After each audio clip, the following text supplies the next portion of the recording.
Kapilakya Parapuman Vacha Viklavayetyaita Mataram Matravatsalaha Maitreo Vacha Idito Bhagavan Evam Kapilakya Parapuman Vacha Viklavayetyaha Mataram Matravatsalaha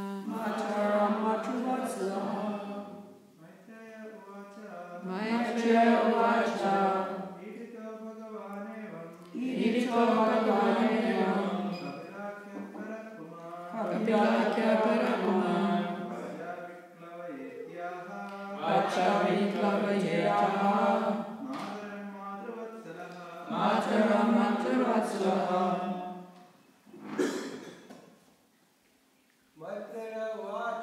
Maitreya Vacha Idito Bhagavan Kapilakya Parapuman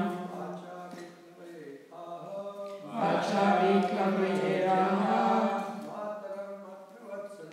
Mataram Matravatsalaha. Vaishnavis. Maitreya Vacha Idito Bhagavaneva Kapilakya Parapuman Vacha Viklavayetyaha Mataram Matravatsalaha. Maitreya Vacha Idito Bhagavaneva Kapilakya Parapuman Vacha Viklavayetyaha Mataram Matravatsalaha. Maitreya Vacha Maitreya said Iditaha praised Bhagavan the Supreme Personality of Godhead Evam thus Kapila Akyaha named Kapila Paraha Supreme Puman person Vacha with words Aviklavaya grave Iti thus Aha replied Mataram to his mother Matravatsalaha very affectionate to his mother. Translation purport His Divine Grace A.C. Bhaktivedanta Swami Srila Prabhupada. Thus the Supreme Personality of Godhead, Kapila, satisfied by the words of his mother, toward whom he was very affectionate, replied with gravity. Please repeat. Thus the Supreme Personality of Godhead, Kapila, satisfied by the words of his mother, to whom he was very affectionate, replied with gravity. Purport. Since the Lord is all perfect, his exhibition of affection for his mother is also complete. After hearing the words of his mother, he most respectfully, with due gravity and good manners, replied. So I'll just read this next verse as well. Kapila uvacha, margena nena mataste, susevyen oditena me, astin tena param kashtam, achirad avarotyasi. The Supreme Personality of Godhead said, My dear mother, the path of self-realization, which I have already instructed to you, is very easy. You can execute this system without difficulty, and by following it, you shall very soon be liberated, even within your present body. Purport. Devotional service is so perfect that simply by following the rules and regulations and executing them under the direction of the spiritual master, one is liberated, as it is said herein, from the clutches of Maya, even in this body. In other yogic processes, or in empiric philosophical speculation, one is never certain whether or not he is at the perfectional stage. But in the discharge of devotional service, if one has unflinching faith in the instruction of the bona fide spiritual master and follows the rules and regulations, he is sure to be liberated, even within this present body. Srila Rupa Goswami in Bhakti Rasamrita Sindhu has also confirmed this. Iha yasya harer dasya.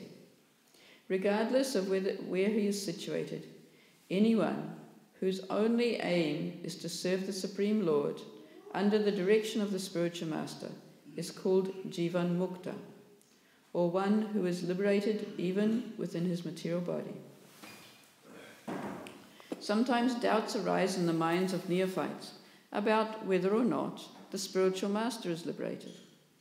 And sometimes neophytes are doubtful about the body affairs of the spiritual master. The point of liberation, however, is not to see the bodily symptoms of the spiritual master. There are still some material necessities, since the body is material. Because one is fully situated in the service of the Lord, he is understood to be liberated. Liberation entails being situated in one's position. That is the definition in the Srimad Bhagavatam. Muktir Swarupena Vyavastiti. The Swarup, or actual identity of the living entity, is described by Lord Chaitanya. Jivera Swarupa Hoy Krishnera Niche Das. The real identity of the living entity is that he is eternally a servitor of the Supreme Lord. If someone is 100% engaged in the service of the Lord, he is to be understood as liberated. One must understand whether or not he is liberated by his activities in devotional service, not by any other symptoms. Omagyanatimirandasya Gyananjana Salakaya Chakshurunmaritamena Tasmai Shri Gurave Namaha Sri Chaitanya Manobhistam Sthapitam Jaina Bhutale Swayam Rupa Kadamayam Didati Swapadantikam Vandayaham Sri Guruho Sri Yuta Padakamalam Sri Gurun Vaishnavamscha Sri Rupam Sagrijatam Sahagana Raghunatanvitam Tam Sajivam Sadvaitam Savadutam Parijana Sihitam Krishna Chaitanya Devam Shri Radha Krishna Padam Sahagana Lalita Sri Visakhavitamscha Hey Krishna Karuna Sindhu Dinabandhu Jagatpate Gopesha Gopika Kanta Radha Kanta Namustate Tapta Kanchana Gaurangi Radhe Vrindavaneshwari Vrishabhanu Sute Devi Pranamami Hari Priye Vanchakalpatarubhyascha Kripa Sindhubhya Evacha Patitanam Bhavanebhyo Vaishnavebhyo Namo Namaha Nama Om Vishnu Padaya Krishna Prestaya Bhutale Srimate Bhakti Vedanta Swami Iti Namane Namaste Saraswati Deve Gauravani Pracharine Nirvishesha Shunyavadi Paschatya Veshatarane Shri Krishna Chaitanya Prabhu Nityananda Shri Advaita Gadadhara Shri Srivasadi Gaura Bhakta Vrinda. Hare Krishna, Krishna Krishna, Hare Hare, Hare Rama, Rama Rama, Hare Hare. Maitreya Vacha, Idito Bhagavan Evam, Kapilakya Parapuramam, Vacha Viklavayetyaha, Mataram Matravatsalaha. Kapila Vacha, Margin Dranena Mataste, Susevyeno Ditena me, Astitena Param Kashtam, Achirad Avarodsyasi. The Supreme Personality of Godhead, thus the Supreme Personality of Godhead, Kapila, satisfied by the words of his mother, toward whom he was very affectionate, replied with gravity. The Supreme Personality of Godhead said, My dear mother, the path of self-realization, which I have already instructed to you, is very easy. You can execute this system without difficulty, and by following it, you shall very soon be liberated, even within your present body. So, Mother Devahuti has given some very beautiful prayers to Lord Kapila. And now Lord Kapila is about to conclude, and then he will leave. So what I would like to, there's some very nice points in this purport, but seeing as Lord Kapila is telling us how the path of self-realization which he has instructed is very easy, I thought we'd just go back over that, because that was several chapters ago. In chapter 28, it is called Kapila's Instructions of Devotional Service, but it is actually mostly about meditation on the Supersoul. So if we started reading that, we'd spend all class meditating on the Supersoul. So we won't do that just now. But we'll just read a couple of verses in translation only in the beginning. The Supreme Personality Godhead said, My dear mother, O daughter of the king, I shall now explain to you the system of yoga, the object of which is to concentrate the mind. By practice of this system, one can become joyful and progressively advance towards the path of the absolute truth. Now, similar to the way when Lord Krishna, in the 6th chapter, explains to Arjuna the path of yoga, also there's some instructions in that 6th chapter of the Bhagavad Gita which are relevant to us as devotees. So some of these verses in the beginning of this chapter are also relevant. Lord Kapila says in verse 2, one should execute his prescribed duties to the best of his ability and avoid performing duties not allotted to him. One should be satisfied with as much gain as he achieves by the grace of the Lord, and one should worship the lotus feet of a spiritual master.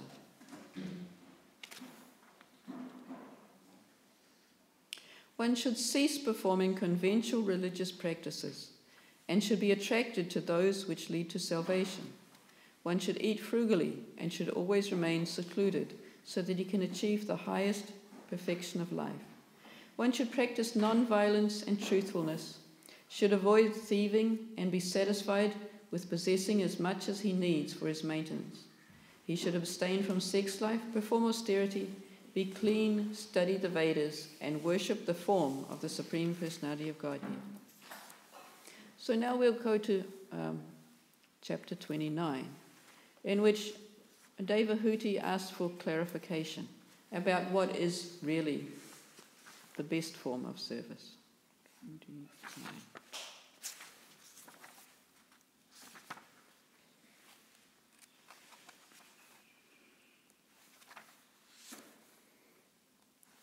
So at the end of this explanation, most of the chapter is meditation on the Supersoul.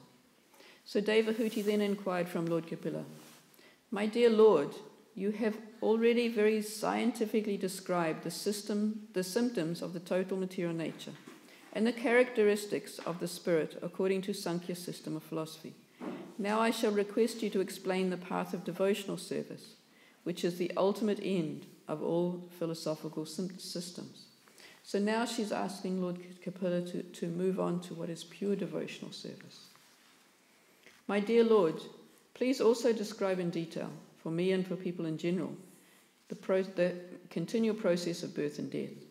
For by hearing such calamities, we may be detached from the activities of the material world. Okay. So now Lord Kapila is explaining pure devotional service. He starts in text number 7. Lord Kapila, the Supreme Personality of Godhead, replied, O noble lady, there are multifarious paths of devotional service in terms of the different qualities of the executor. So this is useful to us to remember. Just because we are executing devotional service doesn't mean that we're pure devotees. So Lord Kapila is describing in the different modes. Devotional service executed by a person who is envious, proud, violent and angry, who is a separatist, is considered to be in the mode of darkness.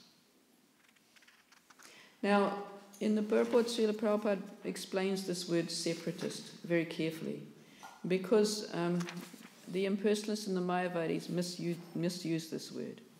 So here, by separatist, Lord Kapila means that one whose interests are different from Krishna.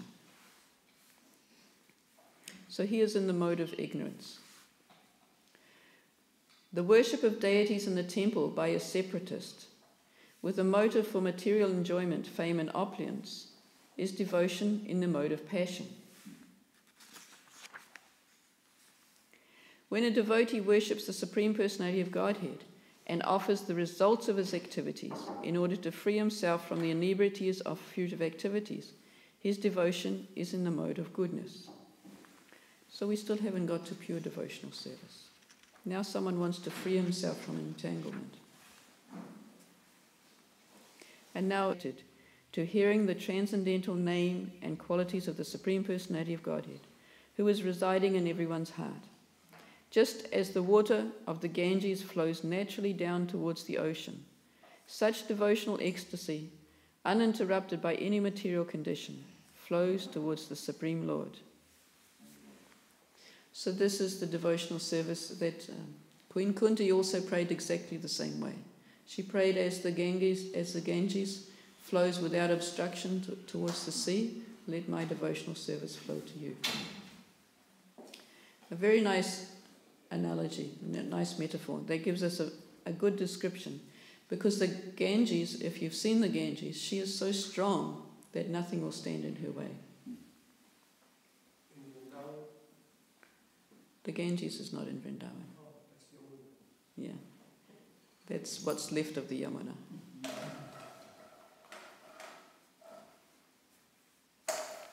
So here is the process that we know so well. The process of hearing about the Supreme Personality of Godhead. This is the focus. Shravanam, Kirtanam, Vishnu, Smaranam, Padasevanam. So we begin with hearing. We hear and we chant and we remember. And this is the beginning of our pure devotional service. It will fix us in our constitutional position. Now this verse I'll recite because it's a famous verse. Salokya sashti samipya sarupyai katvam apyuta diyamanam nagrinanti vinamat sevanam janaha. A pure devotee does not accept any kind of liberation. Salokya, Sarshti, Samipya, Sarupya, or Ekatva, even though they are offered by the Supreme Personality of Godhead. So, of course, the one type of liberation, that of becoming one with the Lord, is never, ever, ever even contemplated by the devotees. The other types may be accepted by those devotees who are worshipping Lord Narayan. What was I reading? Oh, I was reading this morning, that right. Mother Urmila, she wrote, she was on Dandavats.com, and she was giving an example that in order to get the highest love, the love of Godhead with unalloyed love, we actually have to give up enjoyment, material enjoyment. Beyond that, we have to give up the enjoyment of being liberated. And beyond that, we also have to give up the enjoyment of being with Narayan. That also has to be given up in order to get to pure, unalloyed devotional service. Because those devotees who reside in Vaikuntha they have some inclination that they want to be with the Lord. They like the opulences in Vaikuntha. They like it when they have bodies the same as the Lord. And they like to have the wealth that the Lord has. So there is a little motivation in that. So that also has to be given up if we want pure, unalloyed devotional service. So here Lord Kapila is saying that the pure devotee does not accept any kind of liberation, even though they're offered by the Supreme Personality of Godhead. By attaining the highest platform of devotional service, as I have explained, one can overcome the influence of the three modes of nature and be situated in the transcendental stage as the Lord. So in Bhagavad Gita, Mamcha Yov Vyabhicharina Bhakti Yogena Sevita Sagunan Samiti Chaitan Brahma Bhuyaya Kalpate. So this process of devotional service will easily allow us to overcome the modes of material nature. And we come to the transcendental stage. And then at the transcendental stage, we actually come to pure devotional service. Brahma Bhuta Prasanatmi Naso Chachina Kanksati Samasareshu Bhuteshu Mad Bhaktim Labate Param. So this transcendental platform is, there is happiness, there is no hankering, and there is no desires. But at that point, we come to pure devotional service. A devotee must execute his prescribed duties, which are glorious, without material profit. Without excessive violence, one should regularly perform one's devotional activities. The devotees should regularly see my statues in the temple, touch my lotus feet, and offer worshipful paraphernalia and prayer. He should see in the spirit of renunciation from the mode of goodness and see every living entity as spiritual. So this is a very interesting section of Lord Kapila's teachings. The importance of explained that for those who are not on the altar as pujaris, that our deity worship includes the festivals such as Janmashtami, which is coming up. This celebration of festival is the deity worship for the members in the congregation. Because as you can see all around the temple, everybody in the congregation is engaged fully in doing things that will help remember Krishna and that will help others to remember Krishna. So this becomes the deity worship for those in the congregation. So this last part, we're coming on into more verses about seeing living entity as spiritual.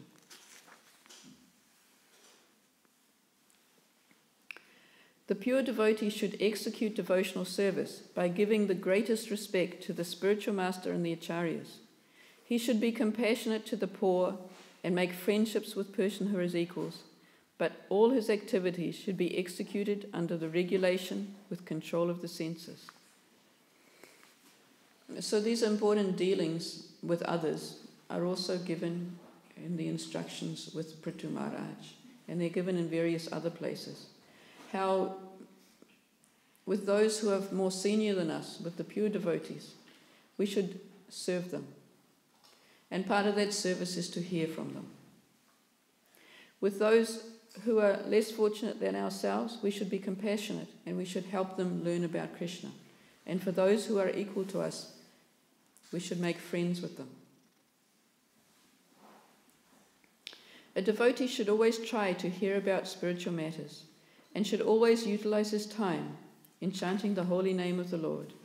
His behavior should always be straightforward and simple, and although he is not envious but friendly to everyone, he should avoid the company of persons who are not spiritually advanced. So this is described as the Madhyam platform in devotional service. The highest platform is the Uttama platform. But at the Uttama platform, the devotee actually doesn't distinguish between anyone else they meet. So at the Uttama platform, they think that everybody is serving Krishna, but I'm unfortunate, I'm not able to. So for the purpose of preaching, the preacher has to be on the Madhyam platform. He has to be able to distinguish who is serving Krishna, who are the devotees, who are innocent, who simply need to be instructed and given some information so that they can learn how to serve Krishna. And he has to learn who are the envious. You know, our ninth offense is to instruct a faithless person in the glories of the holy name. So that doesn't mean we don't go out and preach, but it means that if we find someone who's envious, and if we keep speaking to them, they will only blaspheme the Lord or the devotees, or be offensive towards us. Then for their interests, as well as to save our wasted time, we won't continue to preach to them. For their interest, because we don't want them to actually cause offense, we'll leave them alone, or we'll give them some prasadam if we got some prasadam, so that the prasadam can work unknowingly, because we don't want them to cause offense. When one is fully qualified with all these transcendental attributes, and his consciousness is thus completely purified, he is immediately attracted simply by hearing my name or hearing my transcendental quality. So this is a very nice description.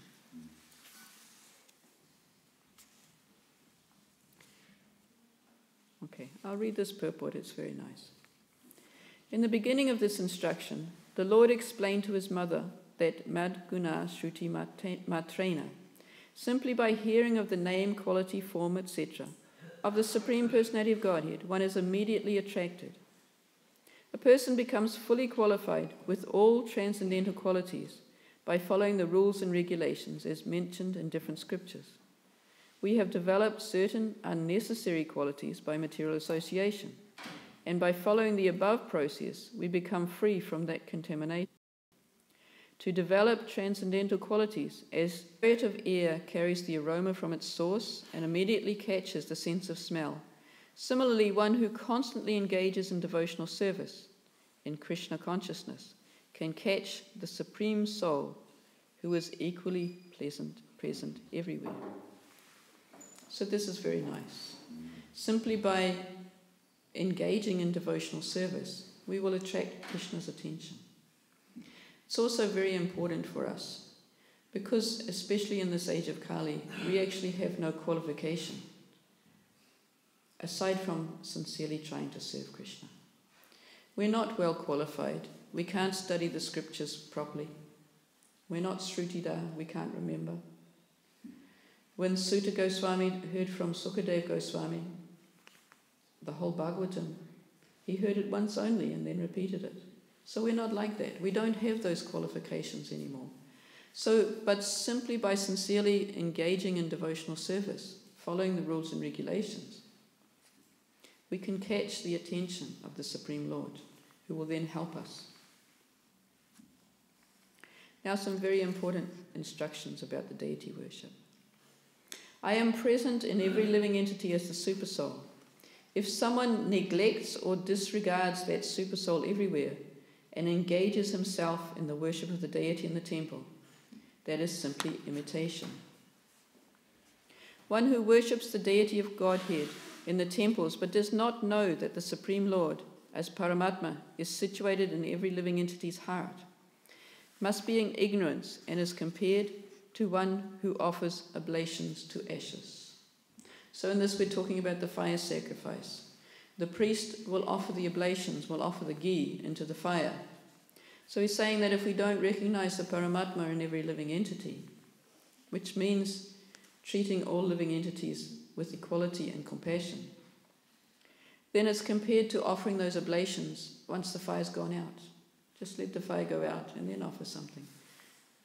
The Supreme Lord is present as Yajna. He's present as the fire.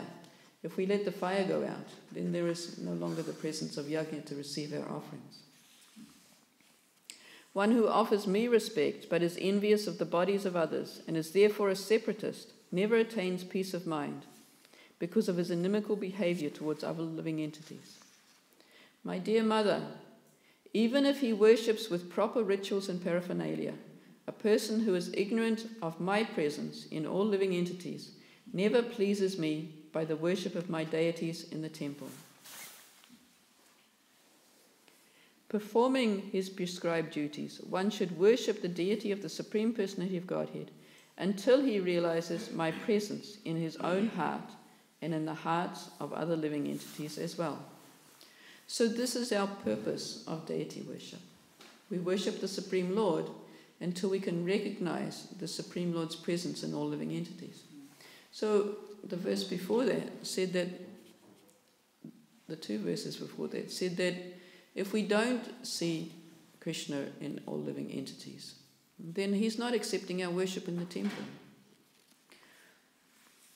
So the pujari in the temple has to have this conception. Because what the pujari does when he offers these, he's offering the 5 material elements back to the Supreme Personality of Godhead. In a similar way as when you want to worship the Ganga, you take a palmful of Ganga water and you offer it back to her. In the same way that when Lord Brahma, once he became aware of his position on the lotus of, on the navel of the Lord, he wanted to offer something to the Lord as well. But all that was there was the body of the Lord. So he took that and he offered it back to the Lord. So this is our worship when we do an arti in the temple. We are offering these 5 gross elements back to the Supreme Personality of Godhead. But the pujari is not just doing it on his own behalf. He's doing it on behalf of everyone here. So if he's not seeing the Supreme Personality of Godhead as Paramatma and the Supersoul, then he's not properly offering as he should be offering. Because his job is to offer on behalf of everybody, so that everybody who's present will benefit from being present before the arti. And nevertheless, this worship of the Supreme Lord is our prescribed process for becoming purified, along, of course, with the chanting of the holy name.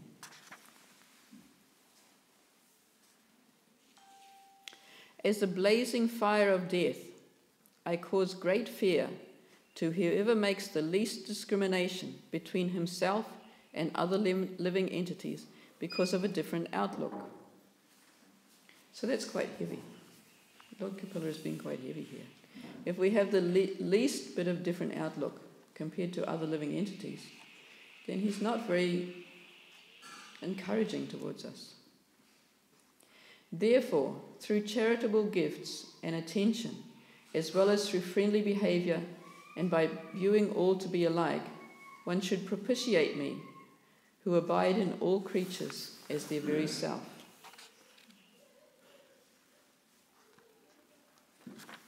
Okay. Now there's a selection of who's superior to others, but we'll go forward a little bit and not view them all. We'll go to verse 32. Better than the Brahmana who knows the purpose of the Vedas is he who can dissipate all doubts. And better than him is one who strictly follows Brahminical principles. Better than him is one who is liberated from all material contamination. And better than him is a pure devotee who executes devotional service without expectation of reward. Therefore, I do not find a greater person than he who has no interest outside of mine, and who therefore engages and dedicates his activities and all his life, everything, unto me without cessation. Okay, so we'll come back and have a look at this purport. I think I have to find the verse again.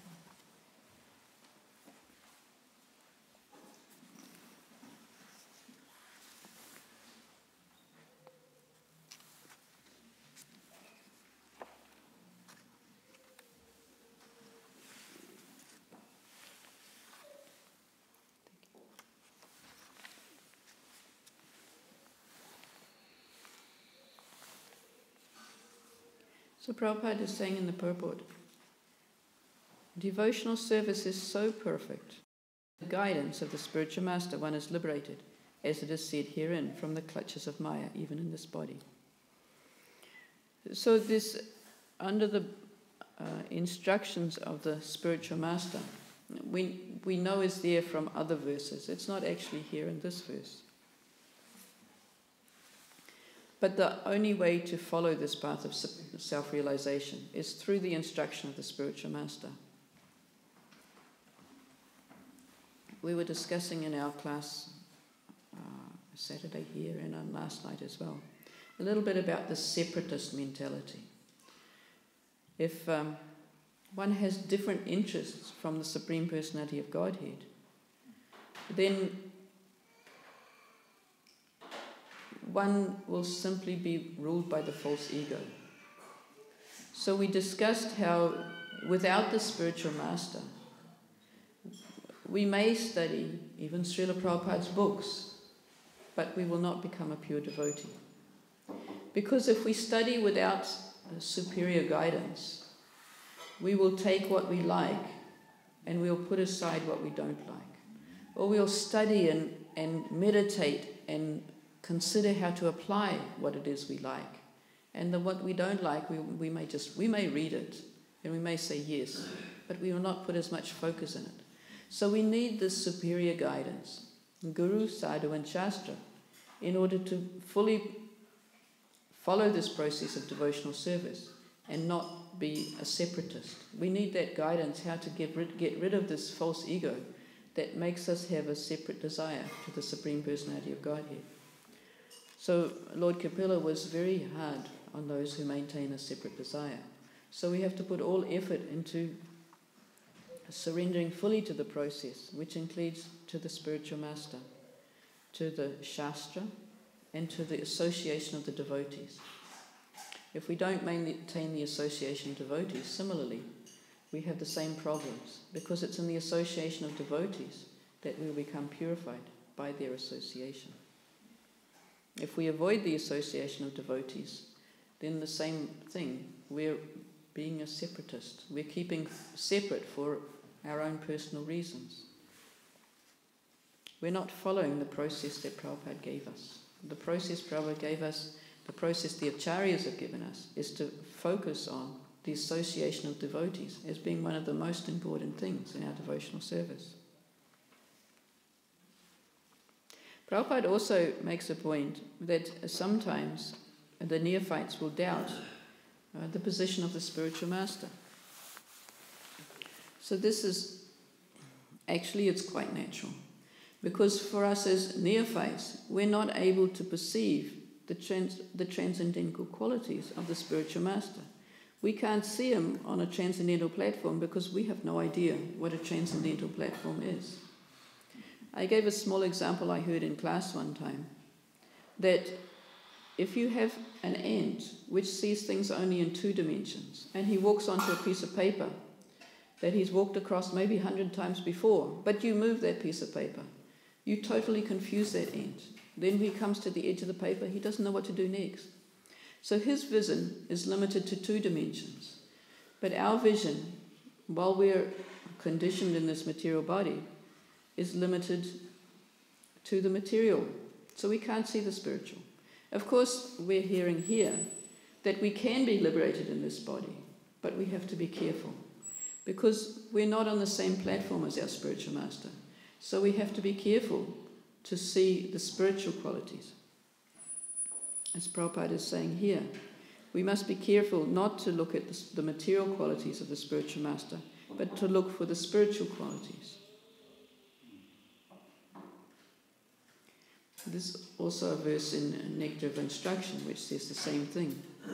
The same as the Ganges has bubbles and foam and mud in it, yet we must always consider the Ganges to be pure.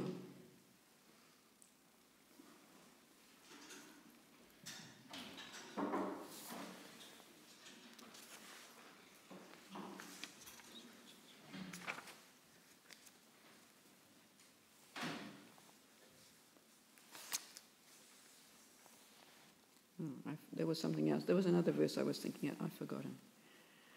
Okay. And then in the last purport, Srila Prabhupada mentions the swarup of the living entity is actually to be the eternal servant of Krishna. So this is our goal of this pure devotional service, to recognize our actual constitutional position.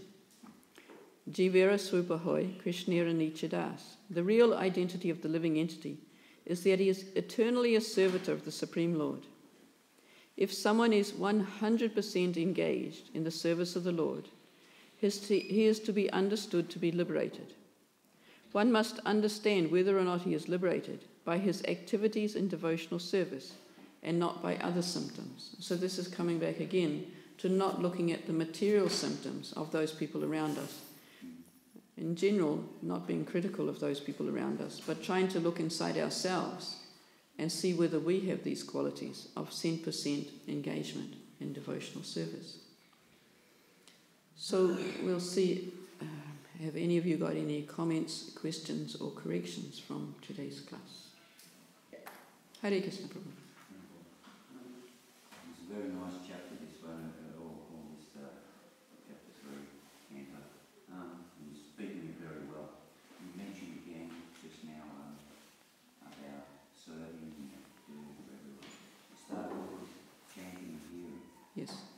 Now, if like a building, we don't get that right at the start, the chanting and hearing, then will the rest of it come into, will it work out?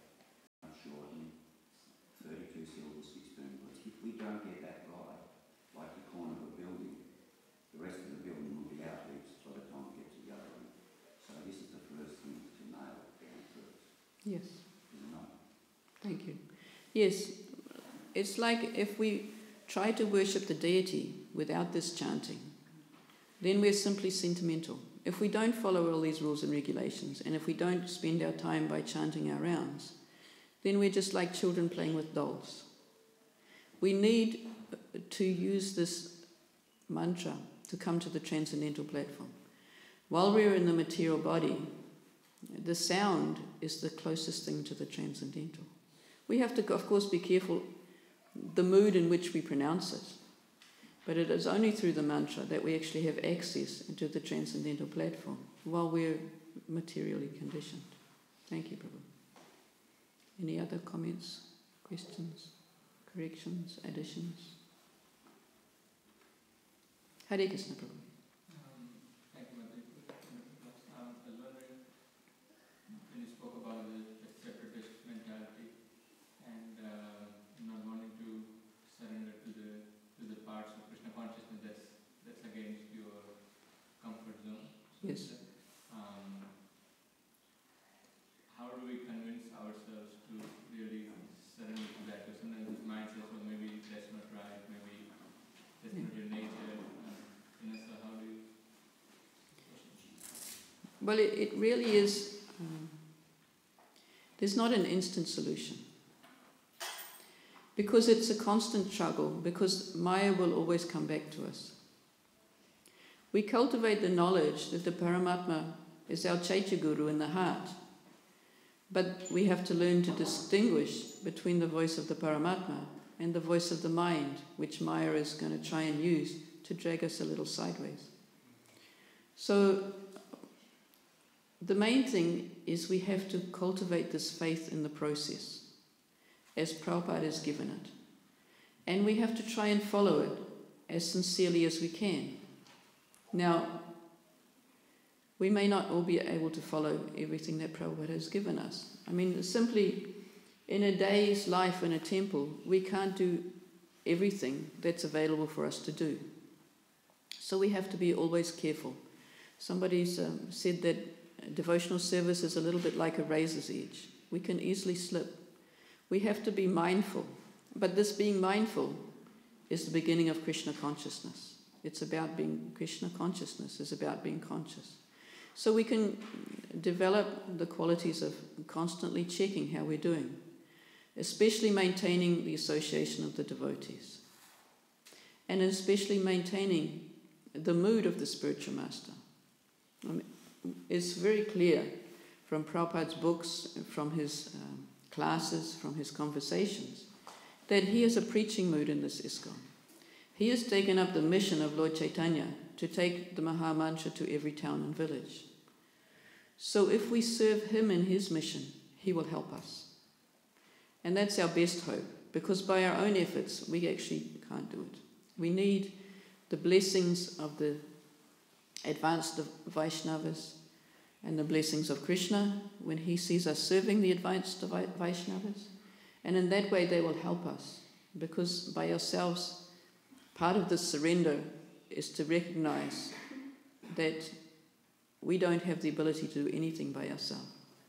We had that, I read that quote of Prabhupada's. He defined humility is when you're absolutely convinced that there is nothing in this world, not your wealth, not your home, not your car, not your money, not your gun, not your education, nothing that can save you except the mercy of the Supreme Personality of Godhead. He said, when you are convinced of that, that is humility. So, it's interesting. But it really means that we don't imagine that we've got any ability to do anything by ourselves without Krishna's grace. He's given us skills, he's given us abilities to use in his service. But without his grace, we have nothing of our own. So that's surrender. And that's humility, according to Prabhupada's definition.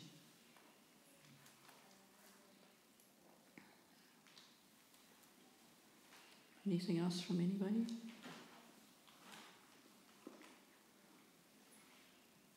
Okay. Thank you very much. Srila Prabhupada Ki Jai.